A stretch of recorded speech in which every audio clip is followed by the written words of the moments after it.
بسم اللہ الرحمن الرحیم وَإِلَىٰ مَدْيَنَ أَخَاهُمْ شُعَيْبًا قَالَ يَا قَوْمِ اعْبُدُوا اللَّهَ مَا لَكُم مِّنْ إِلَٰهٍ غَيْرُهُ وَلَا تَنقُصُوا الْمِكْيَالَ وَالْمِيزَانَ إِنِّي أَرَاكُم بِخَيْرٍ وَإِنِّي أَخَافُ عَلَيْكُمْ عَذَابَ يَوْمٍ مُحِيطٍ۔ اور مدین کی طرف بھیجا ان کے بھائی شعیب علیہ السلام کو۔ بولا، اے میری قوم، بندگی کرو اللہ کی، کوئی نہیں تمہارا معبود اس کے سوا، اور ماپ نہ گھٹاؤ اور تول میں کمی نہ کرو۔ میں دیکھتا ہوں کہ تم آسودہ حال ہو، اور ڈرتا ہوں تم پر عذاب سے، ایک گھیرنے والے دن۔ اس کا خلاصہ کچھ اس طرح سے ہے، اور ہم نے مدین والوں کی طرف ان کے بھائی شعیب علیہ السلام کو پیغمبر بنا کر بھیجا۔ انہوں نے اہل مدین سے فرمایا کہ اے میری قوم، تم صرف اللہ تعالیٰ کی عبادت کرو، اس کے سوا کوئی تمہارا معبود نہیں، کوئی تمہارا معبود بننے کے قابل نہیں، اور ناپ تول میں کمی مت کیا کرو۔ میں تم کو آسودہ حال دیکھتا ہوں، پھر تم کو ناپ تول میں کمی کرنے کی کیا ضرورت پڑی ہے، اور حقیقتاً تو کسی کو بھی ضرورت نہیں۔ اور علاوہ اس کے کہ ناپ تول میں کمی نہ کرنا اللہ تعالیٰ کی نعمتوں سے ناشکری کرنا ہے، اللہ تعالیٰ کی نعمتوں کے شکر ادا کرنے کا طریقہ ہے۔ اور مجھے ڈر ہے کہ تم پر عذاب کا کسی دن نہ آ جائے، اس لیے ضروری ہے کہ تم ناپ تول کی کمی سے بچو۔ اور اے میری قوم، تم ناپ اور تول پوری کیا کرو، اور لوگوں کو ان کی چیزیں نقصان کمی کر کے مت دیا کرو جیسا کہ تمہاری عادت ہے، اور شرک اور لوگوں کے حقوق میں کمی کر کے زمین میں فساد کرتے ہوئے حد توحید اور عدل سے مت نکلو۔ لوگوں کے حقوق ادا کرنے کے بعد اللہ کا دیا ہوا جو کچھ مال حلال بچ جاوے وہ تمہارے لیے اس حرام کمائی سے بہت بہتر ہے، کیونکہ حرام میں گو و کثیر ہو برکت نہیں، اور انجام اس کا جہنم ہے، اور حلال میں گو و قلیل ہو برکت ہوتی ہے، اور انجام اس کا رضائے حق ہے۔ اگر تم کو یقین ہے تو مان لو، اگر یقین نہ ہو تو تم جانو میں تمہارا پہرے دینے والا نہیں کہ تم سے جبراً یہ افعال چھڑا دوں، جیسا کرو گے ویسا بھگتو گے۔ وہ لوگ یہ تمام نصیحت سن کر کہنے لگے، اے شعیب، کیا تمہارا مصنوعی اور وہمی تقدس تم کو ایسی باتوں کی تعلیم کر رہا ہے؟ تم ہم سے کہتے ہو کہ ہم ان چیزوں کی عبادت پرستش چھوڑ دیں جن کی پرستش ہمارے بڑے کرتے تھے، اور اس بات کو چھوڑ دیں کہ ہم اپنے مال میں جو چاہیں تصرف کریں۔ واقعی آپ بڑے عقل مند دین پر چلنے والے ہیں، یعنی جن باتوں سے ہم کو منع کرتے ہو دونوں میں سے کوئی برا نہیں، کیونکہ ایک کی دلیل تو نقلی ہے کہ ہمارے بڑوں سے بت پرستی ہوتی آئی ہے، دوسرے کی دلیل عقلی ہے کہ اپنا مال ہے، اس میں ہر طرح کا اختیار ہے، بس ہم کو منع نہ کرنا چاہیے۔ گویا تمسخر سے کہا، جیسا کہ بد دینوں کی عادت ہوتی ہے دینداروں کے ساتھ مزاح تمسخر کرنے کی، اور ان کی نقلی اور عقلی دونوں دلیلوں کا فساد بد یہی ہے۔ شعیب علیہ السلام نے فرمایا، اے میری قوم، تم جو مجھ سے چاہتے ہو کہ میں توحید و عدل کی نصیحت نہ کروں، تو بھلا یہ تو بتلاؤ کہ اگر میں اپنے رب کی جانب سے دلیل پر ہوں جس سے توحید و عدل ثابت ہو، اس نے مجھ کو اپنی طرف سے ایک عمدہ دولت یعنی نبوت دی ہو، جس سے مجھ پر تبلیغ ان احکام کی واجب ہو، یعنی توحید و عدل کا حق ہونا بھی ثابت ہو، اور ان کی تبلیغ بھی واجب، تو پھر کیسے تبلیغ نہ کروں؟ اور میں جس طرح ان باتوں کو تم کو ان باتوں کی تعلیم کرتا ہوں، خود بھی تو اس پر عمل کرتا ہوں۔ یہ نہیں چاہتا ہوں کہ تمہارے برخلاف خود اور راہ پر چلوں۔ مطلب یہ کہ میری نصیحت محض خیر خواہی اور دل سوزی سے ہے، جس کا قرینہ ہے کہ میں وہی باتیں بتلاتا ہوں جو اپنے نفس کے لیے بھی پسند کرتا ہوں۔ غرض میں تو اصلاح چاہتا ہوں جہاں تک میرے امکان میں ہے، اور مجھ کو جو کچھ عمل و اصلاح کی توفیق ہو جاتی ہے صرف اللہ ہی کی مدد سے ہے، ورنہ کیا میں اور کیا میرا ارادہ، اسی پر میں بھروسہ رکھتا ہوں اور اسی کی طرف تمام امور میں رجوع کرتا ہوں۔ خلاصہ یہ کہ توحید و عدل کے وجوب پر دلائل بھی قائم اور اللہ تعالیٰ کے حکم کی تبلیغ، اور نہ سے ایسا دل سوز اور مسلح پھر بھی نہیں مانتے، بلکہ الٹی مجھ سے امید رکھتی ہو کہ میں کہنا چھوڑ دوں۔ چونکہ اس تقریر میں دل سوزی اور اصلاح کی اپنی طرف نسبت کی ہے، اس لیے ماں توفیق ہی فرما دیا۔ یہاں تک تو ان کے قول کا جواب ہو گیا۔ آگے ترغیب و ترغیب فرماتے ہیں، اور اے میری قوم، میری ضد عداوت تمہارے لیے اس کا باعث نہ ہو جائے کہ تم بھی اسی طرح کی مصیبتیں سے تمہارا واسطہ پڑے جیسے قوم نوح، قوم ہود یا قوم صالح پر پڑی تھی۔ اور اگر ان قوموں کا قصہ پرانا ہو چکا ہے اور اس لیے اس سے متاثر نہیں ہوتے، تو قوم لوط تو ابھی تم سے بہت دور زمانہ میں نہیں ہوئی، یعنی ان قوموں کی نسبت ان کا زمانہ نزدیک ہے۔ یہ تو ترغیب کا مضمون ہو گیا۔ آگے ترغیب ہے، اور تم اپنے رب سے، اپنے اللہ سے اپنے گناہ یعنی شرک و ظلم معاف کراؤ، یعنی ایمان لاؤ، کیونکہ ایمان سے سب گناہ معاف ہو جاتے ہیں۔ وہ حقوق ادا کرنے پڑیں، پھر اطاعت و عبادت کے ساتھ اس کی طرف متوجہ ہو۔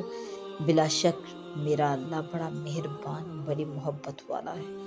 وہ گناہ کو معاف کر دیتا ہے اور اطاعت کو قبول کرتا ہے۔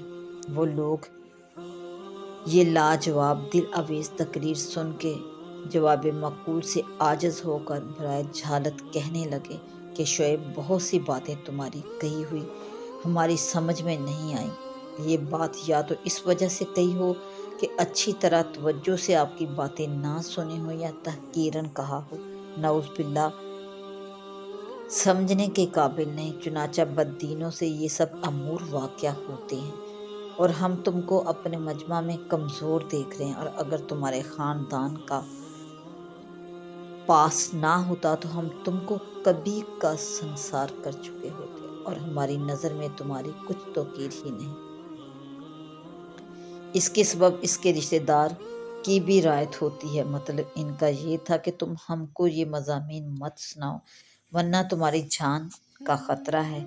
پہلے تمسخر کے طور پر تبلیغ سے روکا تھا، اصلاحاتوں کا، اور اب دھمکی دے کر روکا۔ شعیب نے جواب میں فرمایا، اے میری قوم، افسوس اور تعجب ہے کہ میری جو نسبت اللہ تعالیٰ کے ساتھ ہے، میں اس کا نبی ہوں، وہ تو میرے ہلاک سے مانع نہ ہوئی، اور جو میری نسبت خاندان کے ساتھ ہے کہ ان کا رشتہ دار ہوں، وہ اس سے میرا خاندان تمہارے نزدیک نعوذ باللہ اللہ سے بھی زیادہ عزت والا ہے کہ خاندان کا تو پاس کیا، اور اس کو یعنی اللہ تعالیٰ کو تم نے پس پس ڈال دیا، یعنی اس کا پاس نہ کیا، سو اس کا خمیازہ ان قریب بھگتو گے، کیونکہ یقیناً میرا اللہ تمہارے سب اعمال کو اپنے علم میں احاطہ کیے ہوئے۔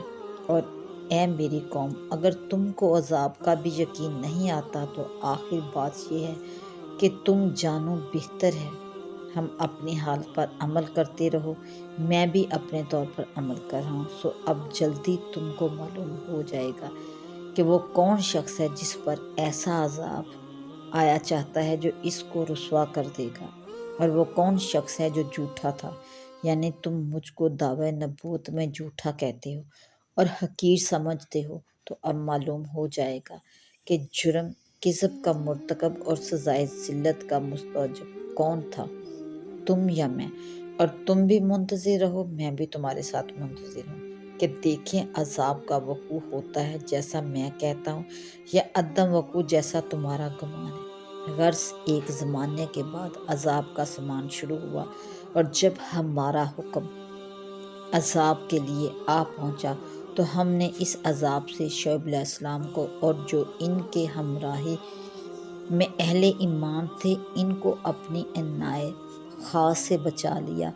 ان ظالموں کو ایک سخت آواز نے کہ نعرہ جبریل تھا آ پکڑا، سو اپنے گھروں کے اندر اوندے گرے رہ گئے اور مر گئے جیسے کبھی ان گھروں میں بسے ہی نہ تھے۔ خوب سن لو اور عبرت پکڑو، مدین کو رحمت سے دوری ہوئی جیسا کہ سمود رحمت سے دور ہوئی۔ ان آیات مبارکہ میں حضرت شعیب علیہ السلام اور ان کی قوم کا واقعے کا ذکر ہے۔ ان کی قوم کفر و شرک کے علاوہ ناپ تول میں کمی بھی کرتی تھی۔ حضرت شعیب علیہ السلام نے ان کو ایمان کی دعوت دی اور ناپ تول میں کمی کرنے سے منع کیا اور اس کے خلاف کرنے پر عذاب الہی سے ڈرایا، مگر یہ اپنے انکار اور سرکشی پر قائم رہے تو پوری قوم ایک سخت عذاب کے ذریعے ہلاک کر دی گئی، جس کی تفصیل اس طرح ہے۔ مدین اصل میں ایک شہر کا نام ہے۔